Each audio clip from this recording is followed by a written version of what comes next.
Good morning, NECA members. My name is Adam Hose and I'm your Western Australian NECA Membership Manager.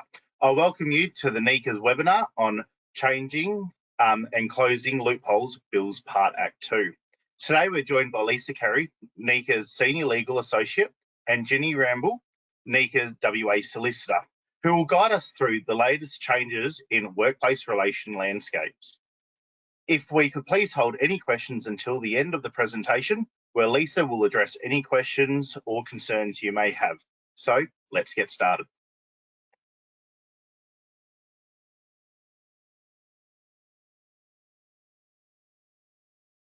Thanks, Adam. Can you see my screen there? There we go. All right. So yeah, as Adam said, my name's Lisa Carey. I am the Senior Associate and Practice Manager for the Workplace Relations team with NECA.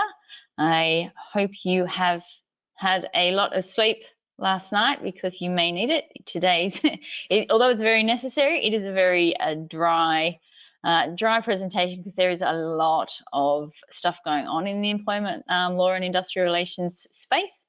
It's sometimes hard for us to keep up to date with it all. So we're going to try and go into as much detail to give you the information, but not enough detail to completely overwhelm you, and apologies if we do. I started with NECA in October last year. It's been interesting to get to know a lot of our members and the different states and the electrical and communications contracting industry over that time. I would like to say that this presentation has been funded by the Australian Chamber of Commerce and Industry, or ACCI, who we do a lot of work with and who advocate for businesses such as yours and those in the electrical contracting industry. And we are grateful for ACCI and to be able to work with them on this to provide you with this training. So I am going to now pass it over to Jenny Rabling, who is our Senior Workplace Relations Solicitor in Western Australia. You will have or may have already had the pleasure of dealing with Ginny on your workplace relations queries, and she is supported by the rest of the team located throughout Australia. So I will hand over to Ginny to continue. Thanks, Lisa, and hello WA members, nice to meet you all. So today, like Lisa said, we're going to cover a lot of information, and your head might feel like it's spinning by the end, but please keep in mind that Lisa and I can be contacted on anything that you need further clarification or assistance with about what's discussed today. So today, as for the agenda slide, you can see we're going to give a brief overview of Closing Loopholes Bill, and then followed by a summary of the changes resulting from the bills. We'll let you know what NECA is also doing to advocate for its members' needs and concerns, and hopefully there will be some time for questions at the end. I want to be a big shout out for Lisa for authoring these slides, so full credit for you, Lisa, for doing that. Okay, so I'm just going to probably give a little overview of Closing Loopholes Bill number 1.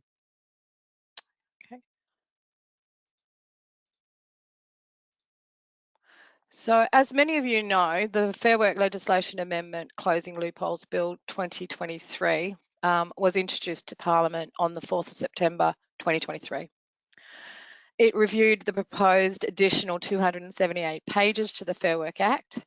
And if you're anything like Lisa and I don't think the 1,200 pages were already sufficient. We definitely needed 25% more pages. So it's a really big piece of legislation. Considering 2 years ago, it was only 700 pages. In early November, Irma, Kent and Lisa went to Canberra, where they advised of the impacts of the proposed changes on NECA members to the parliamentary inquiry into the bill, and after which the bill was deemed too large and controversial in parts, so it was split into two parts. being the Closing Loopholes Bill number 1, which contained less controversial provisions and was passed into law on or around the 14th of December 2023, and the Closing Loopholes Bill number 2, which was passed by Parliament on the 12th of February this year, with a sneaky little addition in the form of the right to disconnect. So let's start at looking at Closing Loopholes Bill number 1. So this is a really good slide.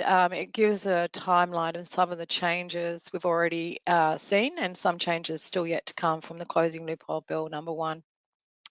The majority of these changes came into effect on the 15th of December 2023, and there'll be some other changes that will occur throughout 2024 and 2025. So let's looking at the 15th of December.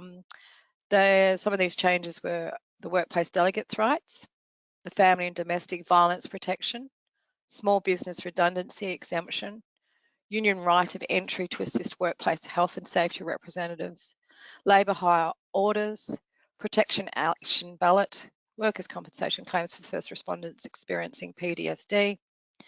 And we're looking at the 1st of July 2024 for the criminalisation of industrial manslaughter. Same job, same pay on 1st of November 2024, and the criminalisation of wage theft on the 1st of January 2025. So if we can look at those individually, starting with workplace delegates' rights. So the workplace delegates' rights have expanded, whereby a workplace delegate appointed or elected by a union to represent its members now has the right to represent union members in industrial disputes, reasonable communication with members around industrial matters, and has reasonable access to workplace facilities. Delegates employed by non-small businesses are further entitled to reasonable pay time during regular working hours for training. The changes also introduce general protections with potential penalties, prohibiting employers from unreasonably refusing to engage with delegates, knowingly providing false information to them, or obstructing the exercise of their rights. As of 1st of July 2024, all awards and enterprise agreements voted on after that date must contain a term providing for the exercise of rights of workplace delegates. So NICA did a lot of Lisa and the team did a lot of consultating with the Fair Work Commission regarding the wording of the model term, which is now in effect. So in order for you to comply with this change, you should be aware of who is a workplace delegate at any given time in your employer, in your company, and you need to comply with the model term. This term will also be needed to add it to your enterprise agreements. Of course, if you need help with any of that, just contact Lisa or myself or the team. Moving on to family and domestic violence protections. There are now stronger protections against discriminations for employees facing family and domestic violence. Similar to sex, gender, pregnancy, race, etc., family domestic violence is now a protective attribute under the Fair Work Act, and employers are unable to discriminate or take adverse action such as dismissal based on an employee's current or past experiences with family and domestic violence. This protection can extend to potential future employees also. Further, awards and enterprise agreements must not contain terms that discriminate against employees due to their experience with family and domestic violence. Not that I think any of your agreements will do. Again, if you're unsure, contact the team. What you can do is to create or review your policies regarding discrimination and include this new attribute. You should then provide a version of this policy to staff and train if necessary, making sure you identify the new requirements. Moving on to redundancy exemption. And so effective from the 15th of December 2023, changes were introduced regarding redundancy pay for employees in the context of downsizing. Typically, small business employers are exempt from paying redundancy to redundant employees where the business had fewer than 15 employees. However, if a small business becomes a small business due to insolvency, such as bankruptcy or liquidation, the employer was previously exempt from paying redundancy to employees. The recent laws mean that non-small business employers that become small business employers in these circumstances may still be obligated to pay redundancy to affected employees where they are made redundant within 6 months of the bankruptcy or liquidation. The impact of this on businesses is that they must factor in redundancy costs for all employees if a business becomes a small business due to insolvency. So what to do is just pay employees redundancy pay in these circumstances. Again, any issues, just contact their legal team.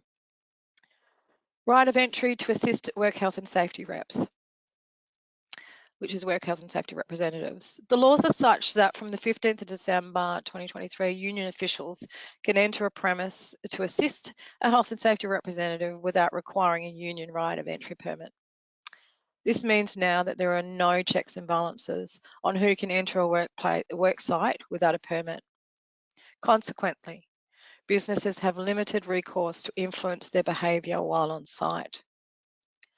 The amendments include requirements for officials entering premises in these circumstances to comply with reasonable directions from employers relating to the work health and safety, not intentionally hinder or obstruct any person or otherwise act in an improper manner, not misrepresent rights that the official may exercise a health and safety representative's assistant, not use or disclose information or documents obtained as a health and safety representative assistant for an unauthorised purpose.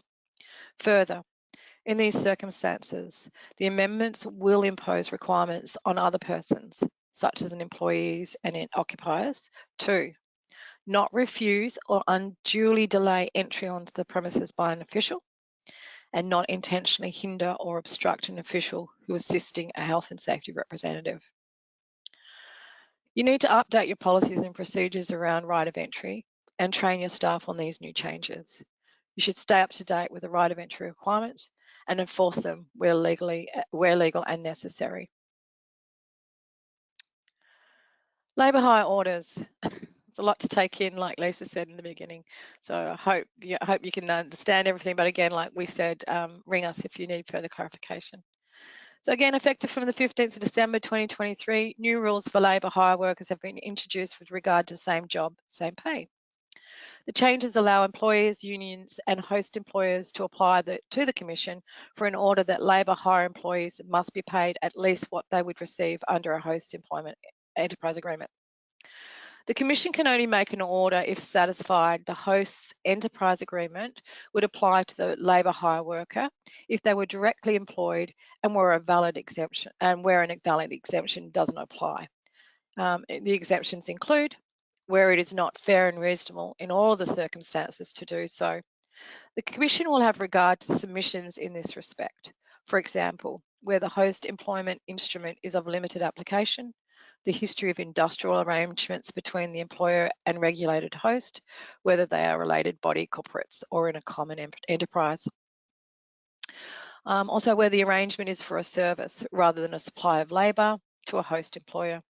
The Commission will consider the extent to which the employer directs, supervises or controls the employees whom they perform the work, including by managing rosters, assigns tasks or reviews the quality of work, the extent to which the employees use the employer's systems, plant or structure to perform the work, and the extent to which the work is of a specialist or expert nature. Another exemption is staff that are engaged by the direct employer as trainees under state or territory training arrangements such as apprentices, and short-term employment arrangements, usually of a lesser duration and then 3 months or so, as not to impact labour hire for surge work or where short-term replacement worker is needed. Labour hire, I'll just go back.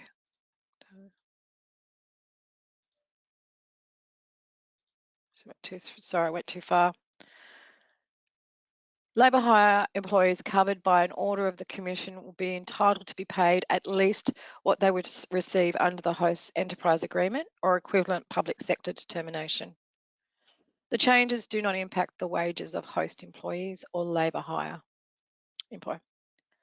The Commission's orders allows employees, unions and host employers to seek new types of orders related to labour hire employees.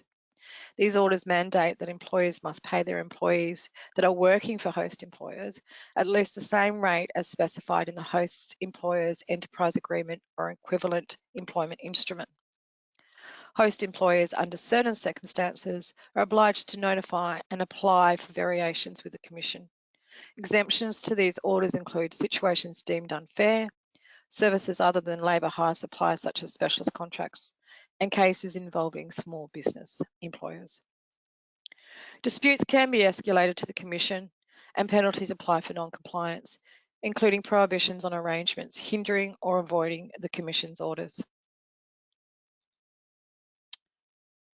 These impacts of labour hire orders will not be felt until the 1st of November 2024, when any orders in place will come into effect. And so I believe the legal team will be looking at that in depth a little later, maybe through a webinar. Okay, so protection action ballots. Protection action ballot is a secret vote by eligible employers on whether they want to take industrial action for a proposed enterprise agreement. Now, where the Fair Work Commission has made a protection action ballot order in relation to a proposed enterprise agreement, they are now required to make an order directing all bargaining representatives for the proposed agreement with authority to attend a mediation or conciliation conference, which they may want to hold at short notice. So the impacts on companies: for industrial action to be protected, the employee bargaining representative who applied for the protection ballot order and the employee must attend the mediation or conciliation conference.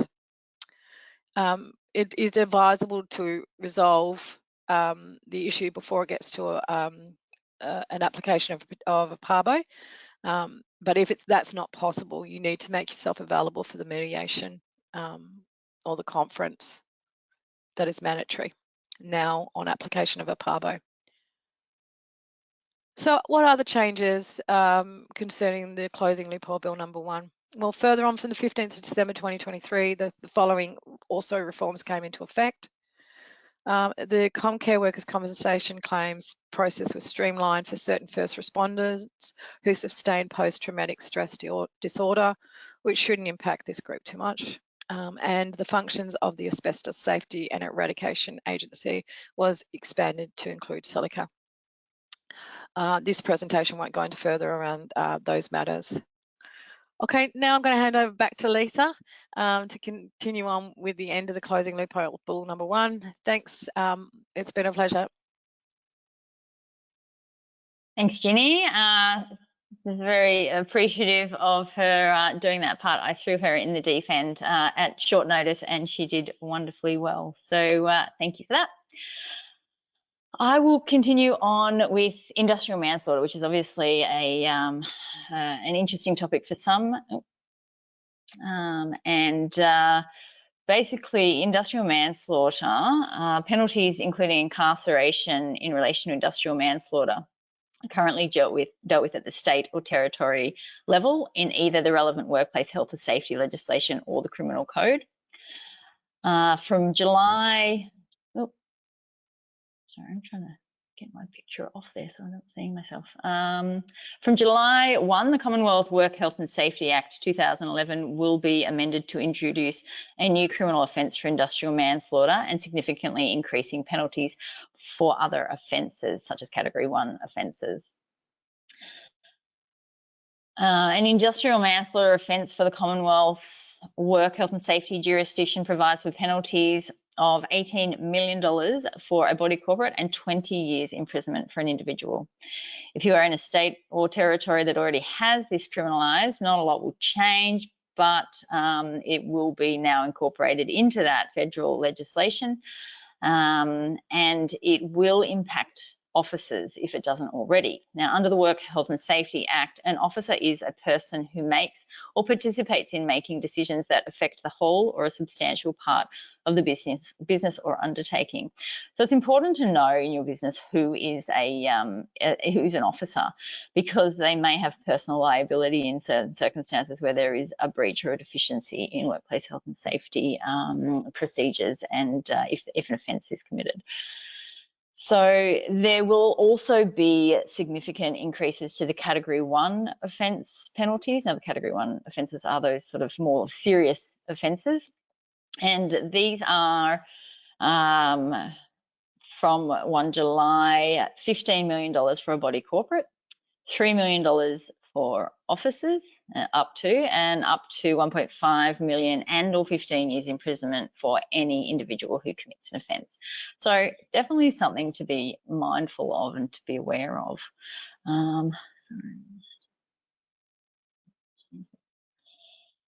So what I'd be recommending organisations do is to conduct an audit of your workplace health and safety policy, procedures, SHWIMs, etc. Now, NECA have a safety arm that in Western Australia that can assist you with this. They can help you either develop or review any of those. So give them a call if you do need some help with auditing those and making sure that you are compliant. We would also recommend to provide training to staff and officers on WH&S policies and procedures, particularly if you are changing any of those with regard to the new legislation. And I would also ensure that all officers within the organisation are both, well, firstly, they're identified as officers and are aware that they're officers under this legislation, and that they review the WH&S policies and procedures in their area so that they know what they are, they're comfortable with what is in place, and they understand the consequences of offences with regard to those policies and procedures, or the failure of, because ignorance is generally not a defence, unfortunately. Okay, so Ginny was talking about the labour hire orders earlier, and so this links into the 1st of November 2024, same job, same pay. As mentioned, although labour hire orders can be made from the 15th of December up until, well, just ongoing now, they don't actually come into effect until the 1st of November. So if there is a labour hire order in place that commences on the 1st of November, it is the obligation of the host employer to provide their labour hire employers with a copy of the new agreement.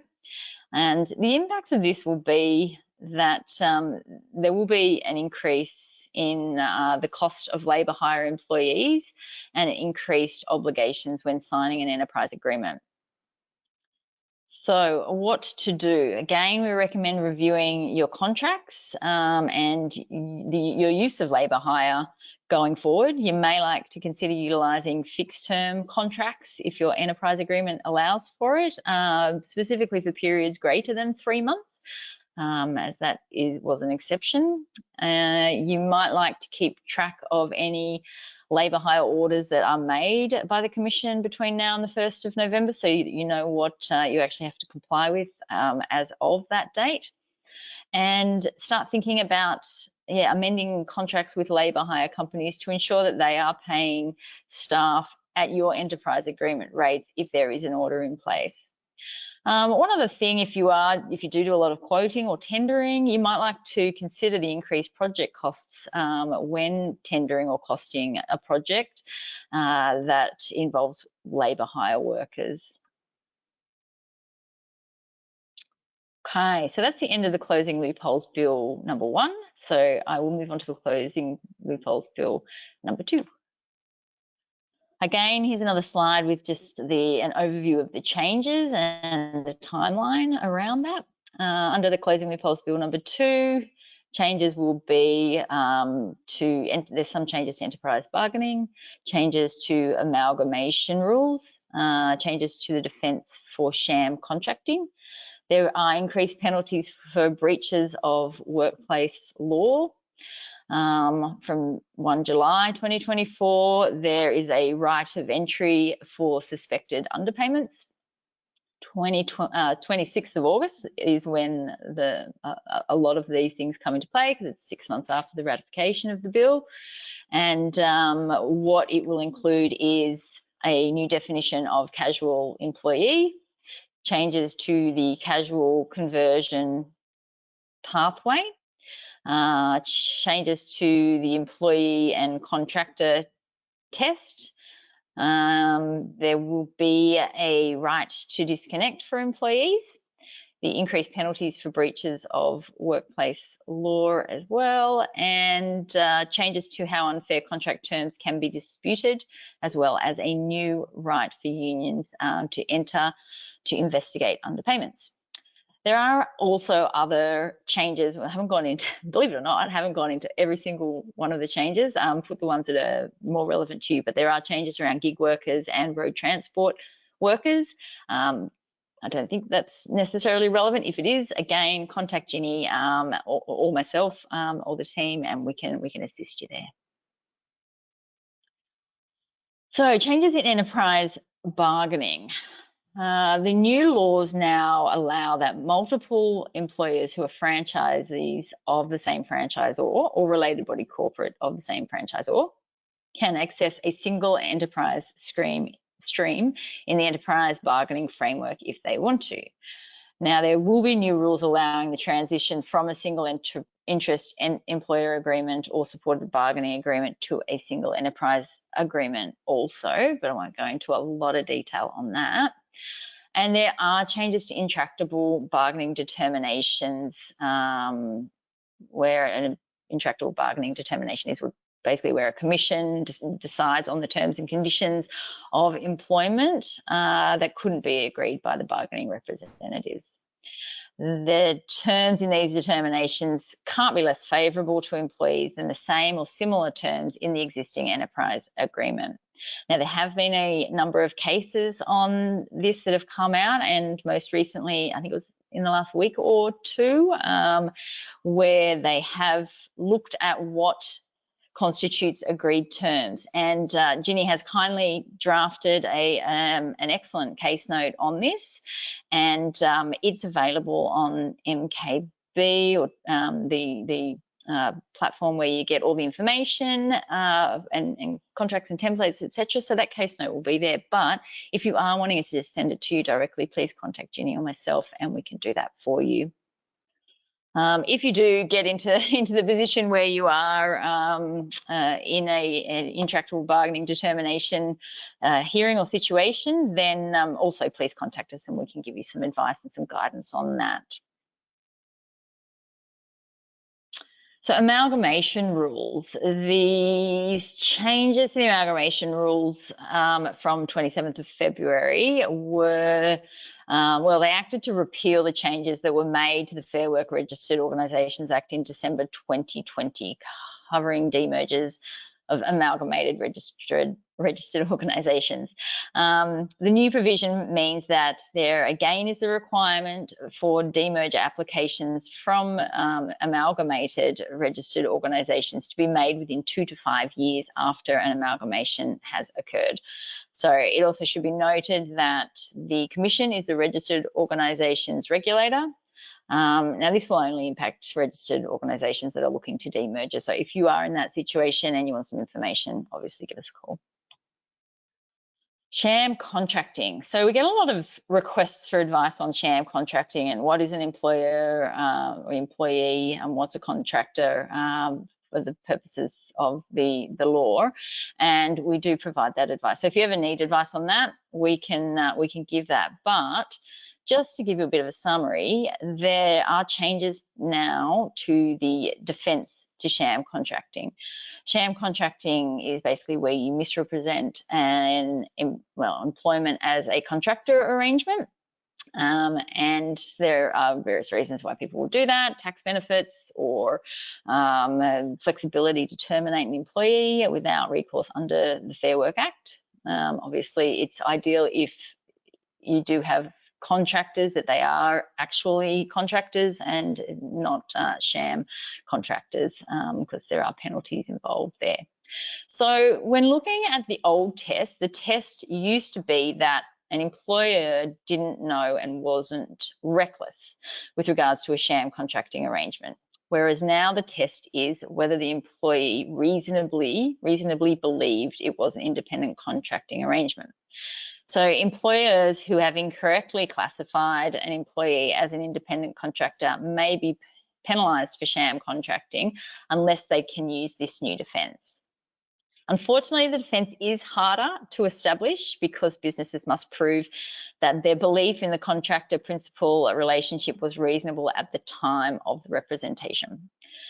The new defence provides that an employer has not contravened the sham contracting provisions if at the time of the representation the employer reasonably believed the contract of employment was a contract for services. In determining whether the employer's belief was reasonable, regard will be had to the size of the organisation and any other relevant matters. So what you can do is review your current contracting arrangements and assess future arrangements as they come up, having regard to the differences between an employer and a contractor arrangement. Again, we sort of have a list of those if you do need to know what the Fair Work Commission will look at when they are, or the Industrial Commission will look at when they are determining whether somebody is a contractor or an employer, then and classified correctly, then we can provide you with what they will look at. Increased penalties. Now, from 27th of February this year, the maximum civil penalties that can be imposed by a court for certain contraventions of the Fair Work Commission, the Fair Work Act, will increase fivefold. So penalties going from 60 penalty units to 300 penalty units, which is a considerable increase. There'll also be increase in the maximum civil penalties a court can impose for failing to comply with a compliance notice. So that's something to be noted. And if litigation is successful, a court may impose orders against a person found to have done the wrong thing. And so what does this mean in real terms? Basically, looking at the maths, currently a penalty unit is worth $330. As of 1st of July this year, this goes up every year. Last year it was $313.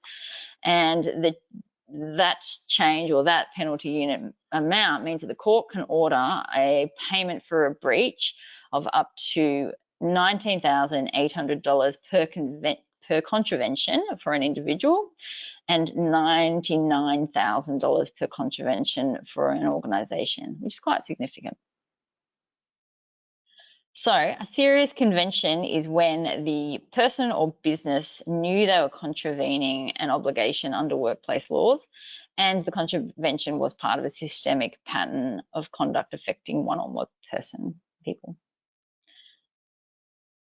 Now, these are all the areas that increased penalties now apply to, which is quite significant, and you will have a lot of dealings with a lot of these different areas. So national employment standards, modern awards, enterprise agreements, workplace determinations, national minimum wage orders, equal remuneration wage orders, method and frequency of paying wages, unlawful direct deductions, including cashback schemes, guarantees of annual earnings, record keeping requirements, and payslip requirements. So as you can see, that covers a lot of, of the workplace relations laws, and there is a lot to know and understand. So again, if you have any concerns or any issues, please contact us because, yeah, there's a lot in there. Even just the national employment standards, there's a lot.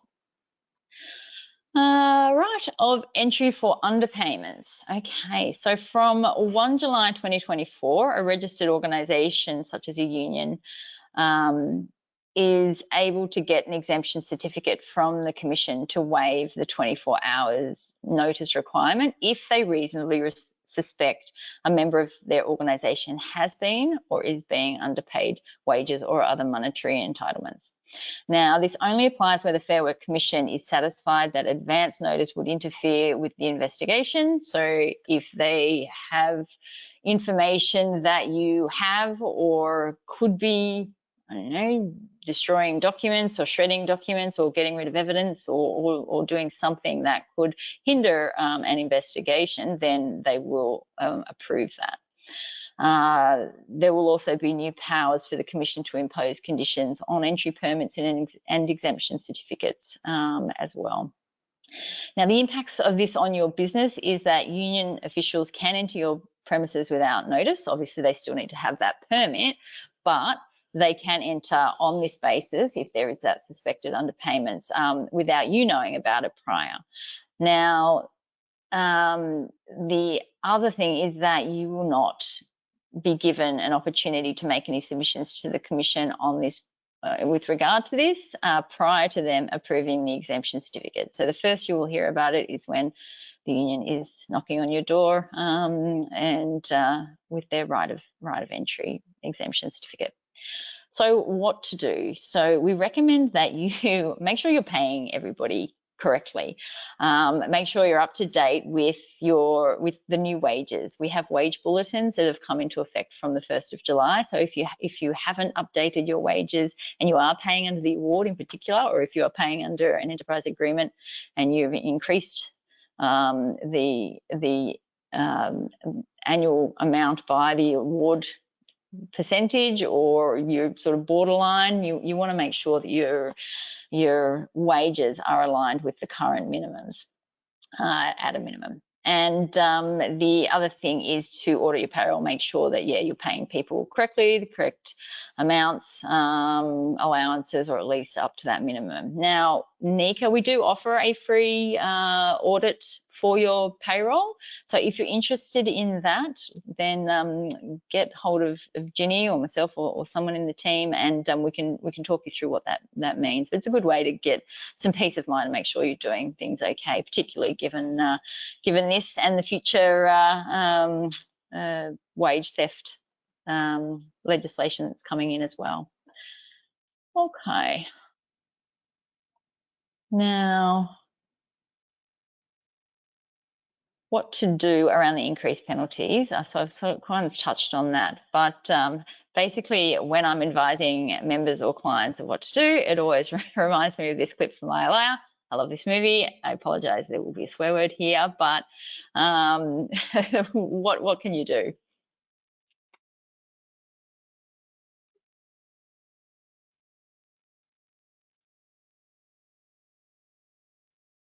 So yes, now I just want to clarify, I know that you're not all breaking the law, but it is the best way to make sure you don't get these increased penalties. So what does that mean? Basically, it is you need to understand the laws, know what the laws are, understand what they are, put policies and procedures in place to ensure compliance, and then make sure your staff are trained on those as well and how to comply, what's expected of them, and also what consequences they have personally if they fail to comply. Now, they could be individual, like internal consequences, such as disciplinary action, or it could be something more serious, like actual penalties imposed by the Fair Work Commission or the Workplace Health and Safety Commission, whatever, not the Workplace Health and Safety Commission, under the Workplace Health and Safety legislation. So, yeah, it is important for them to understand, and I guess power. What is it? Knowledge is power. So in this case, it's actually very true. Again, if you ever need any information or any guidance on this, please call us and we can help you out there. And just in case anyone was wondering, no, Jim Carrey and I are not related. Neither are Mariah Carey and I. I do get that question a lot. All right. Definition of casual employees. Now, under the new laws, there will be a new definition of casual employee from 26th of August 2024. And that will be that an employee is a casual if there isn't a firm advance commitment to continuing and indefinite work, factoring in the real substance, practical reality and nature of the employment relationship. And the employee is entitled to be paid a casual loading or a specific pay rate for casuals, which is generally that 25% casual loading. Now, the impacts here is, the main one is that you can't really rely on what your contract says alone anymore. You will need to regularly assess casual arrangements. Now, I'd be looking to assess those every 6 months in light of the new casual conversion pathway that I'll go through in a moment. And obviously, given the nature of casual work and the changing nature of it, yeah, you will need to assess these arrangements, maybe set up a regular time frame if that is 6 months, set it up, put it in your calendar to do that, and review those agreements to make sure that people are falling under that actual definition of casual still. Which leads me to casual conversion. Now, I actually think the casual conversion pathway is good for business. This was one of the changes that we liked with all of the changes that came through the closing loopholes. And just to give you some context, so up until 26th of August this next month, to be eligible for casual conversion, a casual employee needs to have been employed for at least 12 months, work an ongoing regular pattern of hours for at least the last 6 months, and be able to continue working that pattern of hours as a part-time or full-time employee without significant adjustment. Now, an employer is currently obligated within 21 days of the first year anniversary of the employee to either offer them casual or to convert from casual to permanent employment, or advise them that they won't be offered the option to convert and on what grounds. Under the new legislation from 26th of August, the pathway is now an employee choice.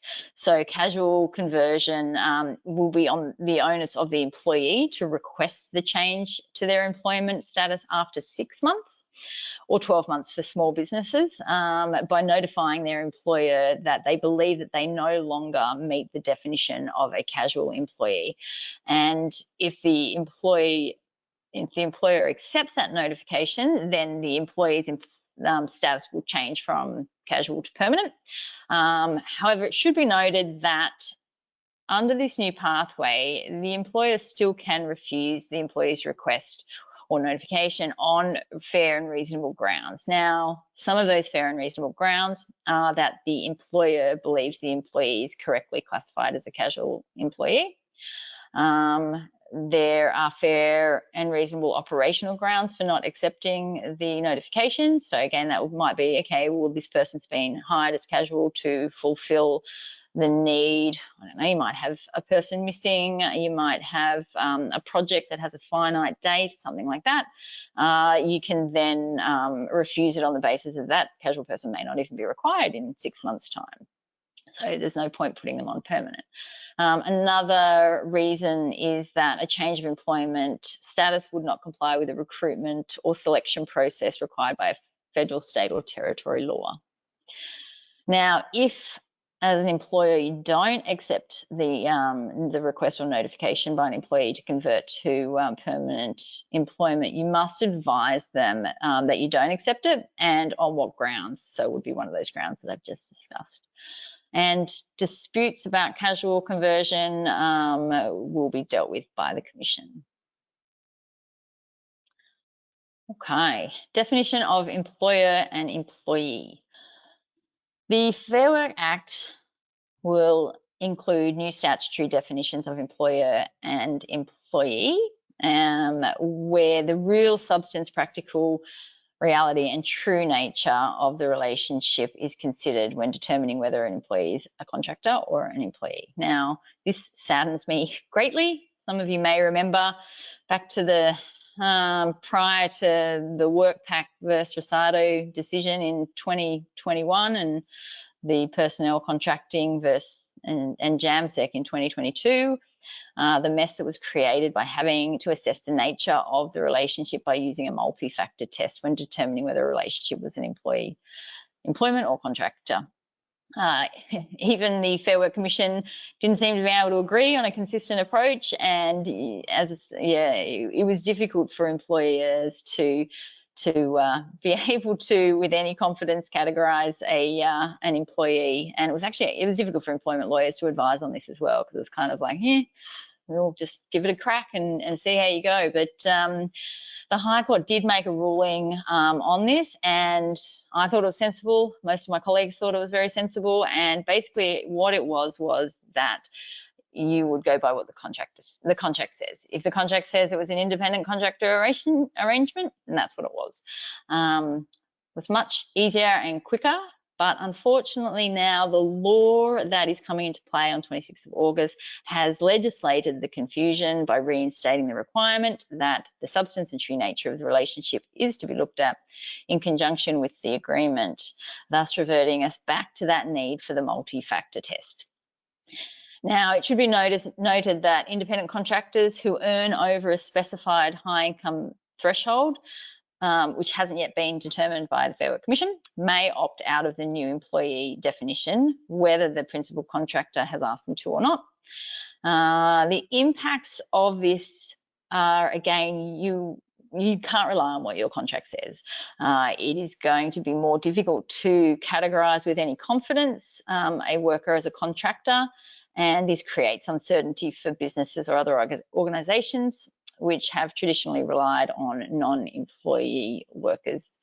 So what you can do about this is review your current contracts and assess each new employment relationship, update recruitment and contracting policies, and train relevant staff such as managers, HR people, and those involved in hiring and drafting contracts. Consider which individuals are independent contractors or employees by recognising the differences between written contracts and how they play out in practice, and identify those highly paid independent contractors once the high income threshold is prescribed, and consider whether it would be appropriate for those contractors to utilise the opt-out mechanisms. I do note that the opt-out mechanism may have limited benefit for a principal, as the independent contractor can retract that opt-out notice at any time. Again, if you do need help with like what those the multi-factor tests that they will likely look at is, we can provide that for you. Just give Jenny a call or myself.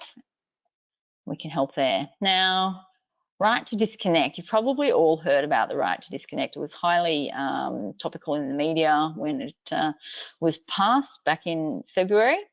So I'll give you a bit more of an understanding of what that means in real terms for you. So under the new laws, again, 26th of August, all employees will have a right to refuse to monitor, read or respond to contact from an employer outside their working hours, unless that refusal is unreasonable. Now, this right extends to contact from customers or clients as well. Now, I just want to make it very clear that this doesn't mean that you can't send an employee an email after hours. God knows, and Ginny will attest to this, I'd be in trouble if that were the case. Basically, it just means that generally the employee may not have to read or respond to the email until they're back at work, unless it is not reasonable for the person not to respond. Now, attempts to resolve a dispute about an employee's right to disconnect must first be made at the workplace level between the employer and the employee.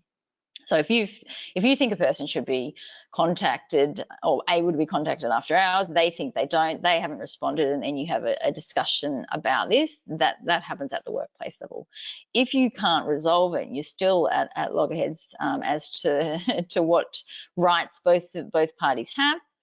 An application can be made by either the employer or the employee to the Fair Work Commission, who will make an order to either prevent the employee from continuing to unreasonably refuse to monitor or respond to contact outside of hours, or they will make an order to stop the employer from requiring a response to contact attempts.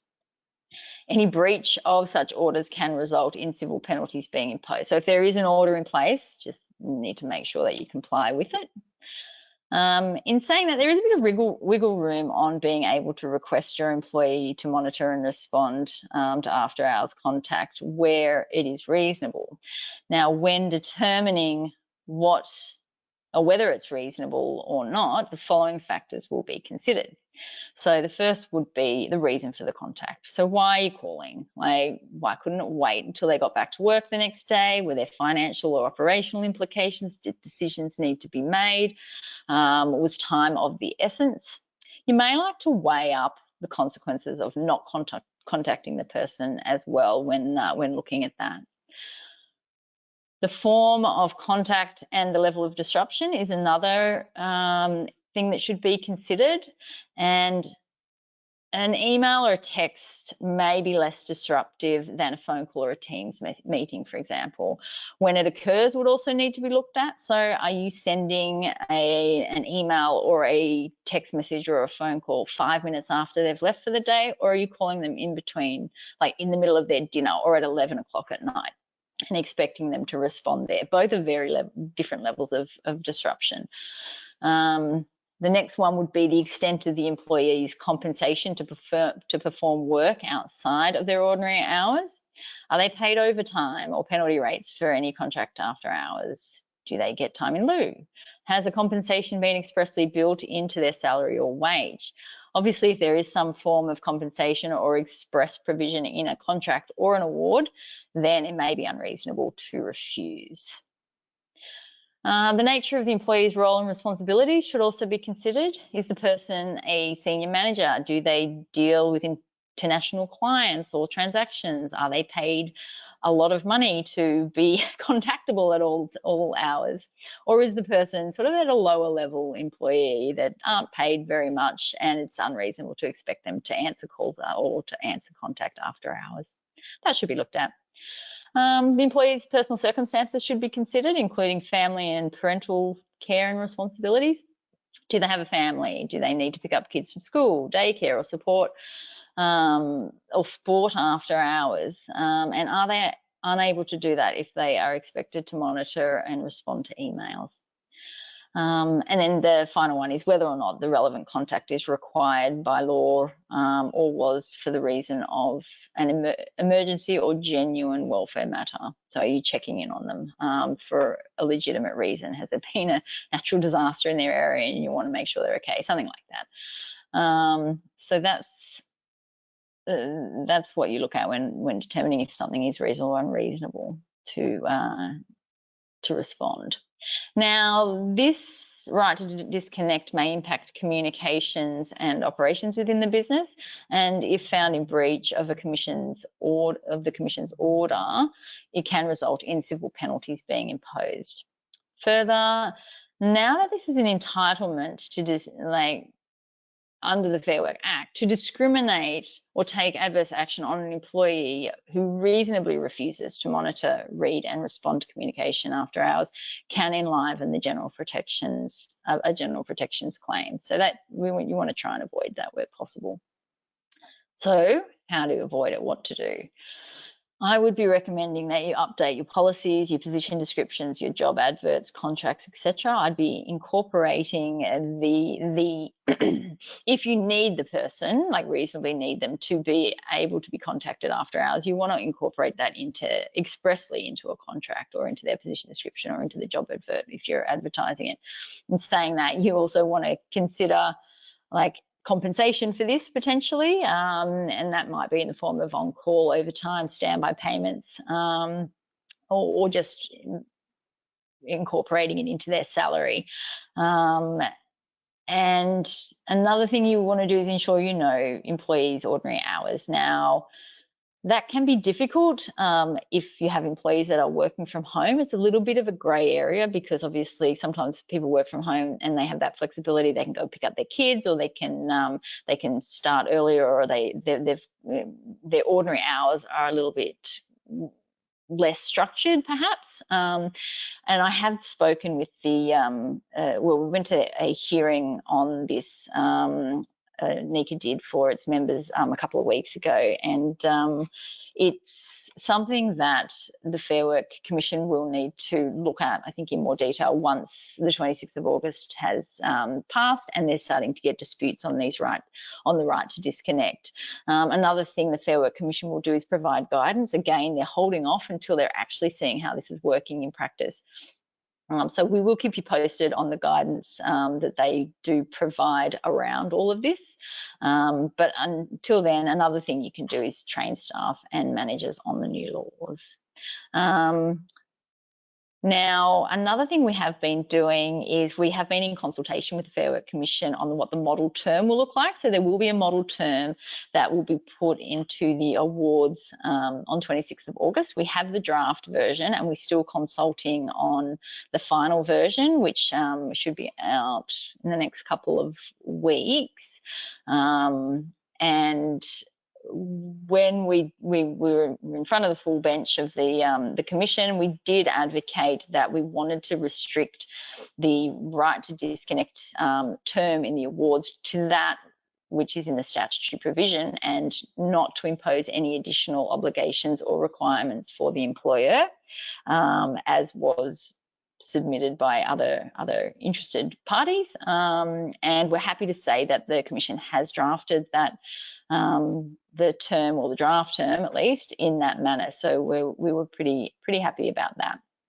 In saying that, the final term will come out and we'll keep you posted on that when we get word of that.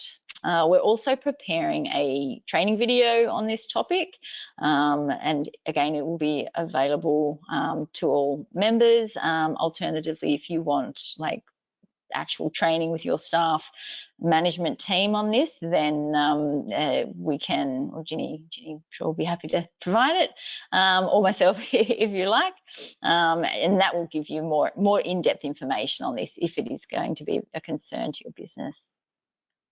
All right, unfair contract terms. So from 26th of August, independent contractors earning below the specified contractor high income threshold, which again hasn't yet been determined, but we are in consultation with the Fair Work Commission regarding, can dispute allegedly unfair contract terms in the Fair Work Commission. Notably, the Independent Contractors Act 2006 will continue to apply in respect of independent contractors paid above the new contractor high income threshold to challenge their contract terms, though that jurisdiction has rarely been used. The impact of this is that the Fair Work Commission is a more cost-effective and applicant-friendly jurisdiction, so it is thought that this may result in increased disputes being filed. Again, we're not going to know this until after 26th of August, and yeah, we'll see what determinations the Fair Work Commission are making in this regard after that time. So yeah, it's a bit, all of this stuff, it is very dry and it's a lot. Unfortunately, normally I'd give war stories and cases that are happening, but everything is being tested at the moment. A lot of it hasn't even come out yet.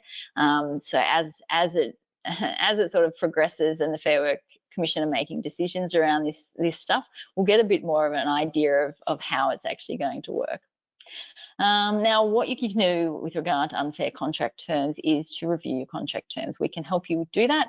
Have a look at anything. If it seems like very, I don't know, unilaterally unfavourable or unilaterally favourable to the employer, you might want to have another look at it. Restraint clauses might be a good example of this. If you're restraining an electrician, a junior electrician, from working in Australia for 24 months, I think that would be considered an unfair contract term. In saying that, I know that restraints are being looked at separately and we're consulting on those as well, but that's sort of further down the track. So yeah, we're happy to have a look at contracts if you're wanting us to review those to see if there are any unfair or what we would consider unfair contract terms. Please let us know. Okay. So we're getting to the end now, and I really appreciate your time. I know it's been a long hour, but what NICA are doing is we will continue to advocate for our members in a number of different ways. There's a lot of work going on behind the scenes, And we are advocating for the best outcome for all of our members. And this may be state-based or national-based, depending on the circumstances. We are currently consulting with the Fair Work Commission departments and various committees with regard to the upcoming changes. To do that, we assess the changes in accordance with NECA member needs and submit submissions, attend consultation meetings, research interviews.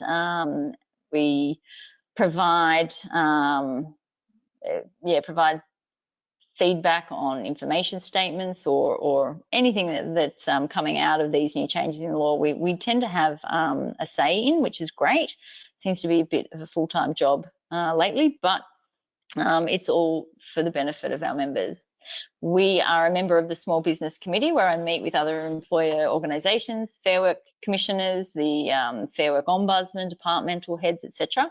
And we discuss changes and needs of small businesses, and they consult with us on various messaging, communications and interaction with decision makers, which is a really good forum, and we're very lucky to have been invited to participate in that. We also get a bit of a feel for what the Commission's intention is for certain upcoming changes or what they're looking at behind their scenes, which is great. We're also a member of the Australian Chamber of Commerce and Industry. We meet regularly with them to discuss member needs, upcoming changes to legislation, etc. And we're consulted on their submissions and often support their submissions when they align, or we prepare our own submissions if we've got different views on things. And we educate NECA members. So there's a lot of educational tools on the MKB and or the platform where you can find all of the templates and case notes and all of that kind of stuff. We do educational activities such as this, which is great. But if you do have anything that you would like more information on, if you want a training session, an information sheet, whatever, you're probably not alone. So let us know. Give Jenny a call and see what we can do, because we might be able to prepare something for you. Okay. So I'm going to pass back to Adam now. I'm not sure if there's a lot of time for Q&A, but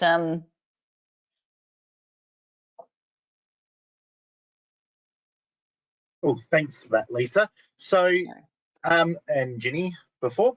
So if you guys do have any questions, feel free to put your questions up and we'll get through to answering them for you. So NECA, we are here to obviously support you guys. If you do want to reach out to any one of our legal representatives, you can just call 1300 361 099.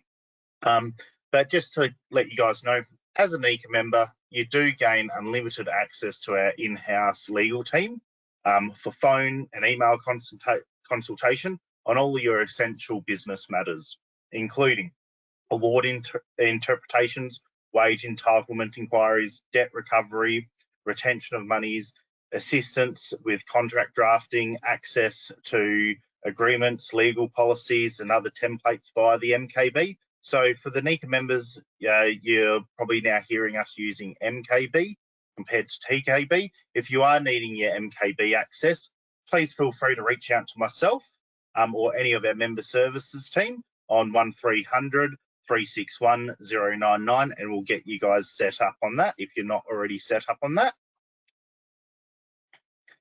Now, so going into workplace relations, as a NECA member, where we've just discussed with the unlimited support for workplace relations, we've got award legislations, we've got agreements, employee management, discipline action and termination, legal representation, immigration, industrial relations, work health and safety, and general issues, all able to assist you with your needs. Cool. We've also got annual confidence wage reviews. So as a NECA member, you have access to free NECA member confidential wage reviews. The review is designed to ensure that your employee wages are paid correctly, including allowances, super, hourly rates. Our legal experts, Ginny, Lisa, and the team are here to review your wages thoroughly and provide a comprehensive report. I'd like to thank everyone for attending today's webinar. And if you have any questions, feel free to reach out to myself or Lisa, or if you're wanting a copy of the presentation, feel free to contact us on 1300 361 099. Thank you, NECA members. Thanks everyone for your time.